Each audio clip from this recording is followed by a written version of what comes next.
Grammar किसी भी ज़बान को जब आप लिखें या उसमें बात करें तो इम्पॉर्टेंट होती है और वर्ब टेंसेस उसका एक अहम हिस्सा है। मसला हमें अक्सर ग्रामर में इसलिए आता है कि फर्स्ट लैंग्वेज इंटरफियरेंस की वजह से, यानी कि जो हमारी मादरी ज़बान है उर्दू या पंजाबी या सिंधी या जो भी, उसकी ग्रामर डिफरेंट है और जब हम इंग्लिश सीखते हैं तो उसकी ग्रामर डिफरेंट है। कई दफ़ा जो ग्रामर हमारी ओरिजिनल जो मदर टंग की होती है वो उसके साथ इंटरफियर करती है और हम उसी तरह जुमलों को तरतीब देते हैं या वर्ब टेंसेस को इस्तेमाल करते हैं जैसे कि हमारी अपनी ज़बान में होता है।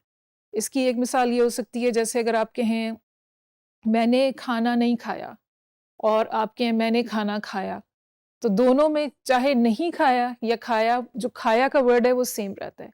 इसी तरह जब हम इंग्लिश में बात करते हैं तो कई दफ़ा लोग गलत कह देते हैं कि कई जैसे पास्ट टेंस नहीं कहने की जगह पे भी वो पास्ट टेंस कर देते हैं। जैसे कहना है I did not go there, वो कह देते हैं I did not went there.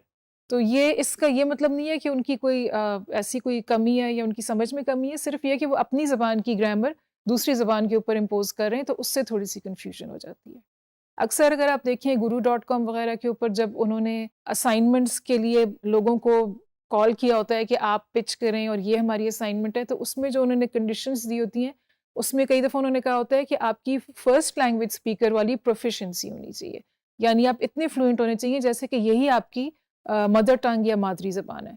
तो अगर आप इन चीज़ों का ख्याल रखेंगे, पढ़ेंगे ज़्यादा, जो आपको ऑनलाइन रिसोर्सेज हम बताएंगे उनका इस्तेमाल करेंगे, तो आपकी भी प्रोफिशेंसी इस ऐसी हो सकती है जैसे कि बहुत से पाकिस्तानियों की है भी और भी लोगों की हो सकती है जैसे कि आपकी यही मदर टंग हो। तो let's see some common mistakes that we make और उसका क्या करेक्ट वर्जन क्या है। एक कॉमन एरर ये है कि जैसे हम बात करते हुए कहते हैं she told to me an interesting story, उसका करेक्ट वर्जन है she told me an interesting story. Told के साथ टू नहीं आता, सेड के साथ आता है लेकिन टोल्ड के साथ नहीं आता। बेशक सेड का और टोल्ड का एक ही या मिलता जुलता मतलब है लेकिन वो वर्ब्स डिफरेंट है और उनका इस्तेमाल डिफरेंट है। So she said to me होगा लेकिन टोल्ड के साथ टू का लफ्ज़ नहीं लगेगा। So these are some little mistakes that give away the fact कि ये आपकी फ्लुएंसी इतनी नहीं है जितनी कि किसी नेटिव स्पीकर की होगी। तो इनका ख्याल रखना इसलिए ज़रूरी है। She told that she wouldn't कम, लेकिन ये अब इसमें ये बताना लाजमी है कि किसको बताया। तो she told me that she wouldn't come या she said that she wouldn't come. अगर सेड यूज़ होगा तो फिर ये कहने की ज़रूरत नहीं है कि किसको कहा, लेकिन टोल्ड के साथ ये बताने की ज़रूरत है। तो थोड़ा सा ये वर्ब्स हैं तो ऑलमोस्ट हम मानी, लेकिन इनके इस्तेमाल में और इनके साथ जो ग्रामर यूज़ होती है उसमें हल्का सा डिफरेंस है। And these are mistakes that we commonly make, तो ये इसलिए हमने निकाल के आपके सामने इनको दिखा रहे हैं। अच्छा, इसमें एक और इनकरेक्ट वर्जन जो है वो है I want that you should be my partner. ये इसमें भी बहुत से वर्ड्स एक्स्ट्रा यूज़ किए हुए हैं। इसका करेक्ट वर्जन होगा I want you to be my partner. इसी तरह एक और जुमला है she suggested me to consult a doctor and the correct version would be she suggested that I should consult a doctor और she suggested consulting a doctor. और भी कोई करेक्ट वर्जन इसके अलावा भी हो सकते हैं, लेकिन बहरहाल जो ऊपर लिखा हुआ है she suggested me to consult a doctor, that is incorrect. हम अक्सर जब वर्बल कम्युनिकेशन करते हैं तो हमारा उसमें ये मकसद होता है कि हमारी बात सामने वाले को समझ आ जानी चाहिए और वो अगर हो रहा है तो दैट इज़ कंसिडर्ड सेटिस्फैक्ट्री। हम मुतमईन हो जाते हैं कि हाँ चलो बात समझ तो आ गई ना। लेकिन जब आप लिख रहे होते हैं तो उसकी ग्रामर और ये सारी चीज़ों की नोक पलक दुरुस्त करना ज़रूरी है, क्योंकि उससे बाकी जो आप कंटेंट है या जो आप बात कर रहे हैं उसकी क्रेडिबिलिटी ख़राब हो जाती है। ये लैंग्वेज या ये गलतियाँ या इसी तरह से आप उस सूरत में यूज़ कर सकते हैं जब आपने कोई ऐसी कहानी बनाई है जिसका कोई कैरेक्टर है जिसको आपने शो करना है कि वो सही इंग्लिश नहीं बोल पाता, तो उस सेंस में या उस सूरत में आप इस तरह की लैंग्वेज यूज़ कर सकते हैं। या रन ऑन सेंटेंसेस, जैसे वैसे तो कहा जाता है कि प्रॉपर सेंटेंसेस होने चाहिए, लेकिन अगर किसी की स्पीच है या कोई बात कर रहा है, डायलॉग है और वो कैरेक्टर की नौइयत ऐसी है कि वो ऐसे कर रहा है, तो उस सूरत में आप ये वाले गलतियाँ यूज़ कर सकते हैं। लेकिन आपको मालूम होना चाहिए कि ये हैं गलतियाँ और उसकी कॉन्शियस अवेयरनेस के साथ फिर आप उसको यूज़ करें।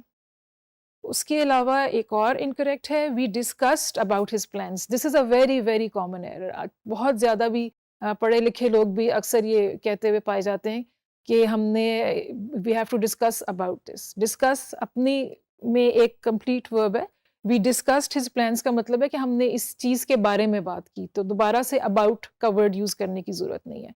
आप इसके बाद नोट करिएगा कि कितने लोगों को आप सुनते हैं ये वाली गलतियां करते हुए।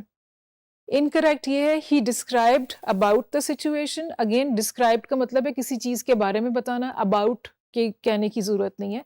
The correct version is he described the situation.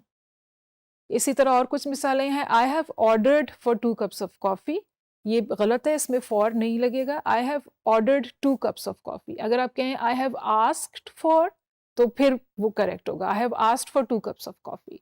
तो ये हम मानी अल्फाज होते हैं, तो उनका एक का जो वर्ब इस्तेमाल करने का तरीका है वो दूसरे के ऊपर भी हम कई दफ़ा अप्लाई कर देते हैं, which is not correct. She requested for my help is incorrect and the correct version is she requested my help. इसी तरह कुछ होते हैं जो किसी सूरत में चल जाते हैं, बस बॉर्डर लाइन होते हैं, बिल्कुल इनकरेक्ट भी नहीं होते, लेकिन ये कि उनको कम ही इस्तेमाल करें तो बेहतर है। जैसे हम कंटिन्यूअस टेंस जो है उसको हम बहुत ज़्यादा यूज़ करते हैं, जैसे I will be going out, उससे बेहतर है ये कहना आई विल गो आउट। किसी सिचुएशन में वो भी चल सकता है, लेकिन ये कि यूजुअली नॉट। और वो अगेन अगर आप ये बता रहे हैं कि कोई शख्स बोल रहा है तो उसके हिसाब से फिर वो ठीक हो सकता है, क्योंकि बोलने में हम अक्सर थोड़ी सी इनकरेक्ट ग्रामर बोल भी लेते हैं। अच्छा, इसी तरह इनकरेक्ट ये है we did not went there, correct है we did not go there. अगर कोई काम हुआ नहीं है तो उसको पास्ट टेंस में फिर जुमले में नहीं बताया जाएगा, उसको उसका जो ओरिजिनल टेंस है उसी में बताएंगे, फर्स्ट फॉर्म में। अच्छा, ग्रामर तो आप सीखते हैं जैसे किताबें पढ़ते हैं उस तरह आपको ज़्यादा उसकी लैंग्वेज की समझ आती जाती है। उसके कोई और भी तरीके हैं, कोई ये ऑनलाइन रिसोर्सेज हैं जिन पे कि आप अपना टेक्स्ट डाल के और उसको चेक कर सकते हैं। जैसे आप टाइप करते जाएंगे और वैसे ही आप की जो है वो इस्लाह या उसमें वो हाईलाइट करते जाती हैं। ये Grammarly is a top rated website for correcting grammar. तो इसमें जैसे आप अपना टेक्स्ट टाइप करते हैं वो हाईलाइट करता जाता है कि उसको करेक्ट कैसे करते हैं। Let's have a look. तो ये ग्रामरली की ऐप हमने खोली है, आप इसको देख सकते हैं। अगर इसको आप इंस्टॉल कर लेंगे तो आप इसको जब MS ऑफिस में या अपने आप वर्ड के डॉक्यूमेंट्स के ऊपर काम करेंगे तो ये उसके साथ कनेक्ट होकर उसमें आपको गाइड करता रहेगा। जो आपकी गलतियाँ होंगी उसको ये हाईलाइट कर देगा और आपको ऑप्शन देगा कि आप क्लिक करके उसको करेक्ट कर लें। थोड़ा सा आपको डेमोन्स्ट्रेट करके दिखाते हैं। तो ये इसमें अब हम कोई एक गलत सेंटेंस जान के टाइप करेंगे। लेट्स सी, मैं इसमें लिखूंगी we have not did it. अब वो ये देखें we have not did it लिखा है तो वो डिड का लफ्ज़ यहाँ पे गलत है, तो उसको हाईलाइट कर रहा है और अंडरलाइन करके बता रहा है। इसको मैं क्लिक करूँगी, ये उसने ऑप्शन दी और मैंने एक्सेप्ट कर लिया। अब ये हो गया we have not done it. तो ये हमने आपको ग्रामरली की जो ऐप है या आप वेबसाइट से इसको एक्सेस करें तो इसका एक आपको हमने फीचर दिखाया है। ऑब्वियसली ये ग्रामर करेक्ट करने के लिए एक फोरम है, तो इसमें आप ग्रामर की बहुत सी गलतियों की इस्लाह कर सकते हैं। ये आपके MS ऑफिस के साथ भी कनेक्ट हो सकता है, और अगर आप क्रोम के ऊपर इसको यूज़ करें, गूगल क्रोम के ऊपर, और एक्सटेंशन इसकी लगाएं, तो फिर ये आप फेसबुक पे लिखें, ईमेल पे लिखें, जहाँ पे भी लिखेंगे this will continue to guide you कि ये यहाँ पे आपकी एरर्स हैं उनको हाईलाइट कर देगा and you can change them as has been pointed out to you.